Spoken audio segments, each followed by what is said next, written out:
Hello, my name is Ray Salazar, and this is Morning Real, a 3 to 4 to 100 minute or so podcast of all nations, of all kinds, and I review them today. And I'm very happy to briefly talk about this film. This film is Boyz N the Hood. Come on, it's a classic. It's a LA classic. It's a LA Hood classic. It's a almost a coming of age film in a weird way.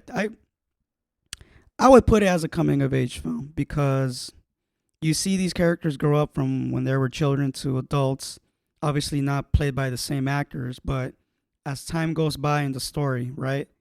And they change as to who they are, right? Some don't.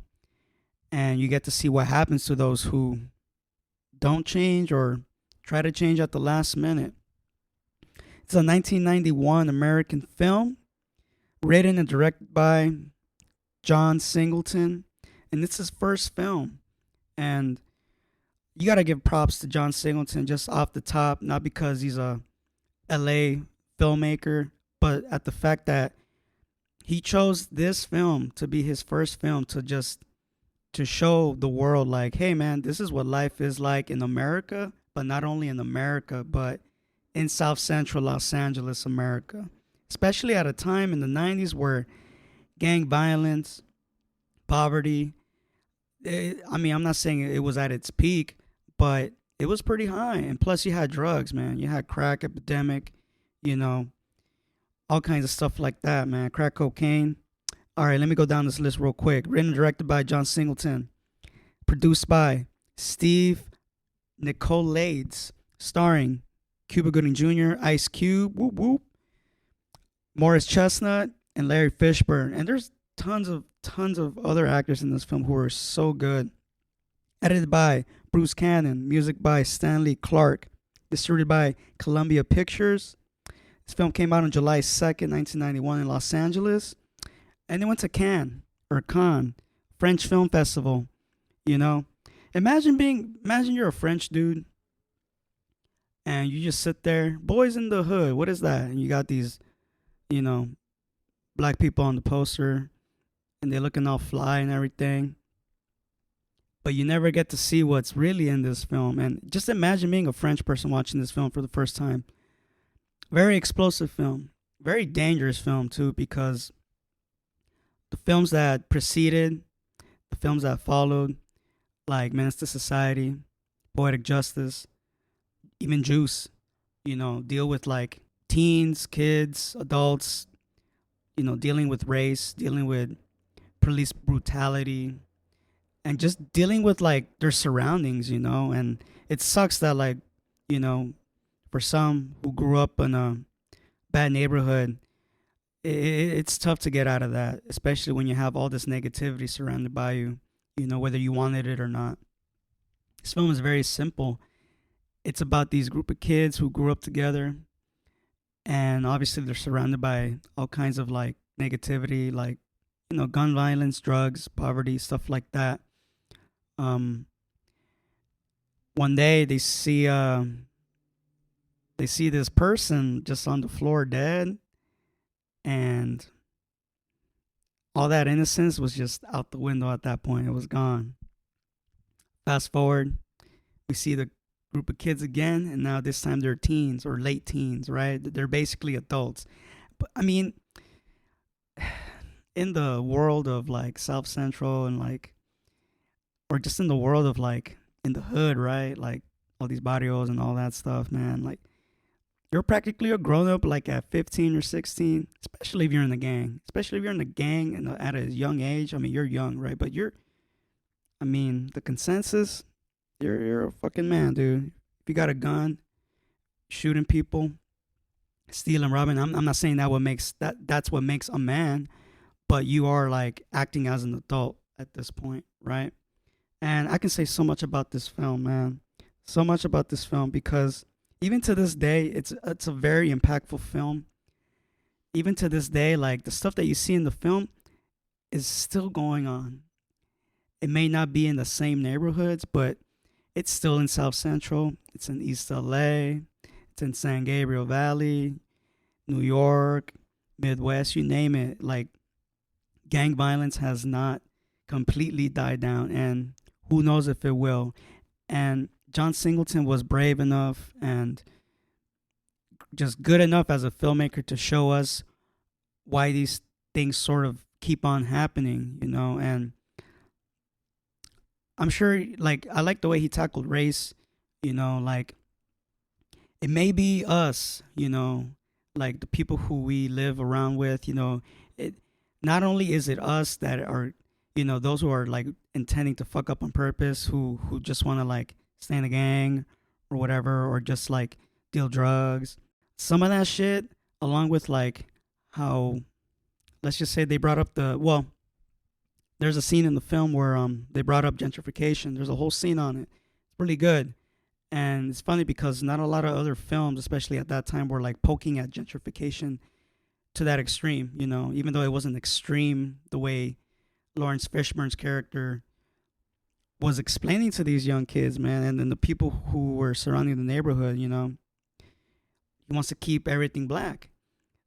Not because like it's whether it's the right or wrong thing to do, but it's because like there are other people, there are other third parties that have different intentions as to like they say if they, you know, bought out lots in a certain neighborhood, they're gonna push the other people out, the people who have been living there way before these people even came about. It's like some conquistador shit, you know. And again, this shit has not died down. This shit is still going on to this day. Like for example, Boyle Heights. A lot of people are trying their best to keep Boyle Heights, despite that new buildings are being made, like, you know, apartment complexes, you know, stuff like that, coffee shops, stuff like that, you know. And it's not run by, definitely not run by Latinos. I'll tell you that much, because I've stepped into a couple of new coffee shops around the neighborhoods, and as far as I know, they are not Latino owned. No offense, but it is what it is, and that's just what it is. This is what I see, you know. No hate on nobody, but that's just what it is. Powerful film, man.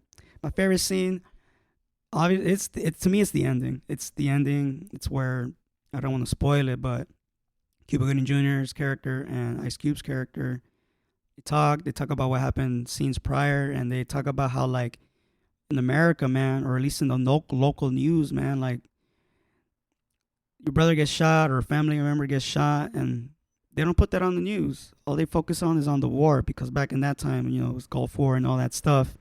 You know, America and Iraq or whatnot, Kuwait, whatever.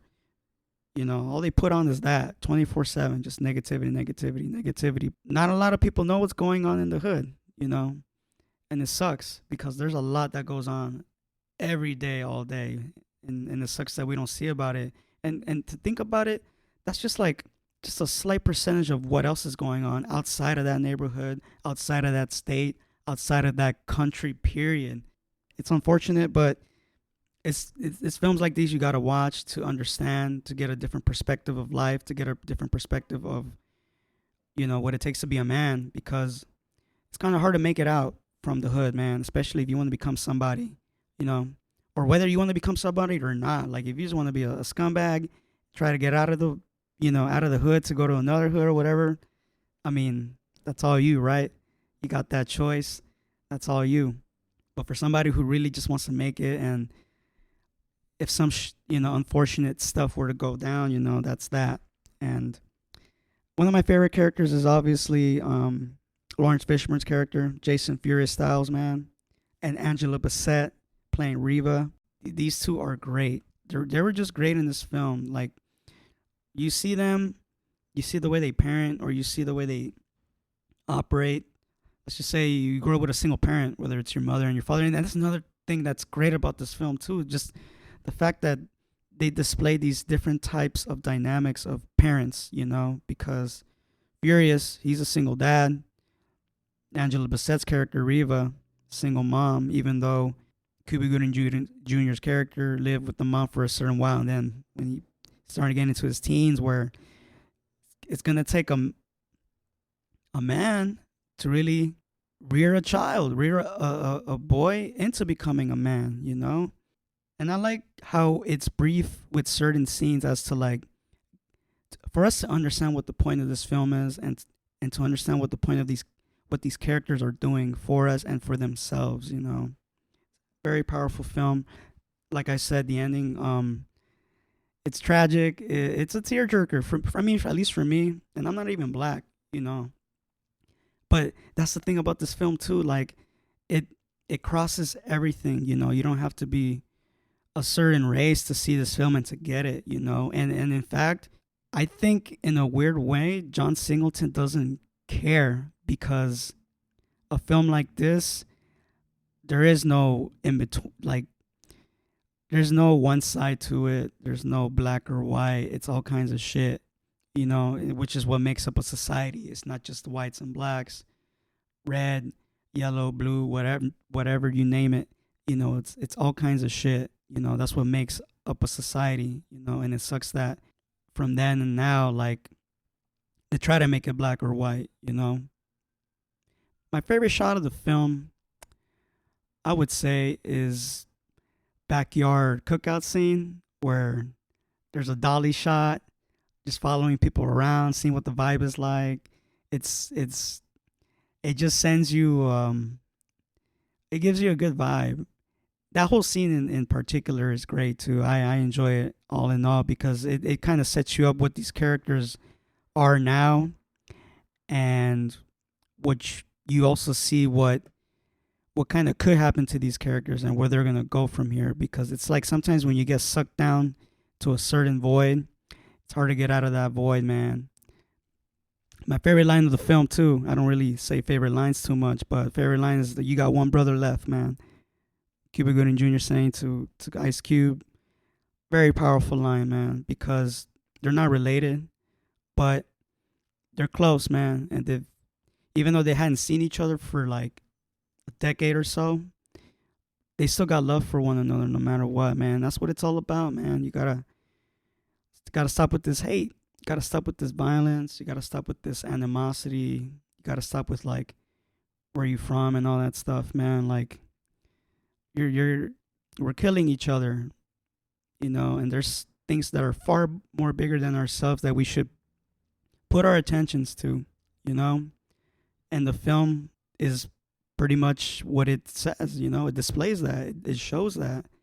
It shows how hard it is to live in like, gang slash drug infested neighborhoods, or neighborhoods where, people buy them out, put new houses in there and hike up the property value, the rent values and all that stuff. And it's like they're making it so hard for us to have a chance to make it, but like that's life, man. And that's life in LA. And that's sort of what life is in America right now.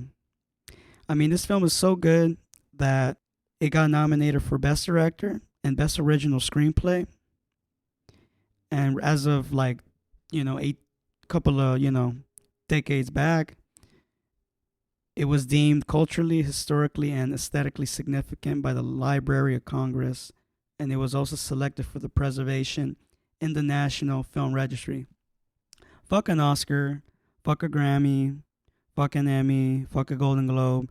To get to that level where the U.S. government recognizes it out of everywhere in the whole fucking country, for the whole U.S. government to recognize this film. I mean, because obviously you're dealing with drugs, you're dealing with gangs, you're dealing with police brutality, you're dealing with how corrupt our system is to keep us from not advancing in this world.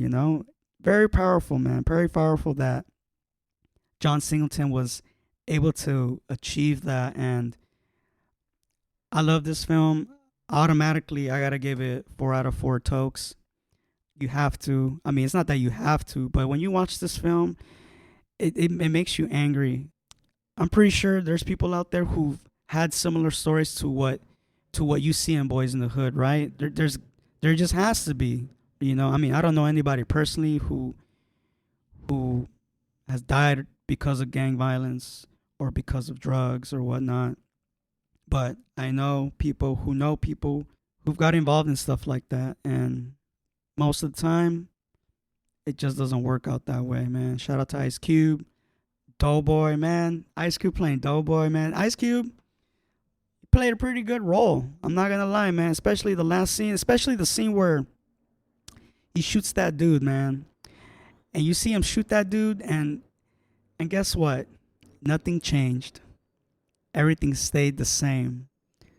In fact, it kind of made things worse for him, obviously. It sucks to see that, like, nothing changed at that point. He didn't feel anything different. He didn't feel happy, you know? It sucks where, like, you get revenge, but at what price? He knows the price. We all know the price. This film is great. I mean, as a male, great film to watch. To like, it's one of those films where like it depicts what it takes to be a man. It shows you what it's like to be an adult male or just a teen male in this type of world, in this type of time in life. Especially in LA. It's a very man film. It's a coming of age. Like you become from a teen to a man, even though you're still a teen in some sense. Like you just, not only do you lose the innocence and you can never get it back, which is crazy, and it sucks to see that, like, to see some of these characters go through tragedy like that. But to those who really want to change, who want to like really get by and get away from the bad shit, that takes a lot, and that's a part of growing up. It's a part of growing up into being a man, and to be not only a man, but like to be a upstanding citizen in this messed up, corrupted world, man. And it's still corrupted and it's still messed up. I'm not gonna say it's gotten worse. Some parts have, some parts haven't. But this one, man, this film, it shows you everything. It shows you LA, period. It shows you LA in 1991. It'll still be LA 1991 when you see it. As dated as it is, like I mentioned earlier, you can see it today and it's still impactful. It still angers you, but in a weird way, it uplifts you because it does spread that message where like I can change, or rather, I can become somebody. I can become more than what I am. Like I'm not limited, and that's the thing too. Like, even though it seems that you're limited, but you got to make yourself limitless, And I'm gonna add one more scene before I send this off, where Ricky gets, he has that USC rep come to his house, and the USC rep asks him like, what do you want to do with your life besides fucking football? Like, football can only get you so far. I mean, look at Colin Kaepernick.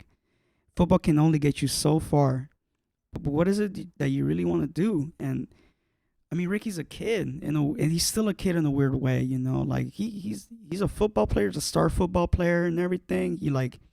For sure, he can get a scholarship to all kinds of football schools and all that stuff. But like, you gotta have something to fall back on in a weird way. You kind of have to. And he kind of doesn't know, and partially because he never really had a male parental figure to like guide him through that.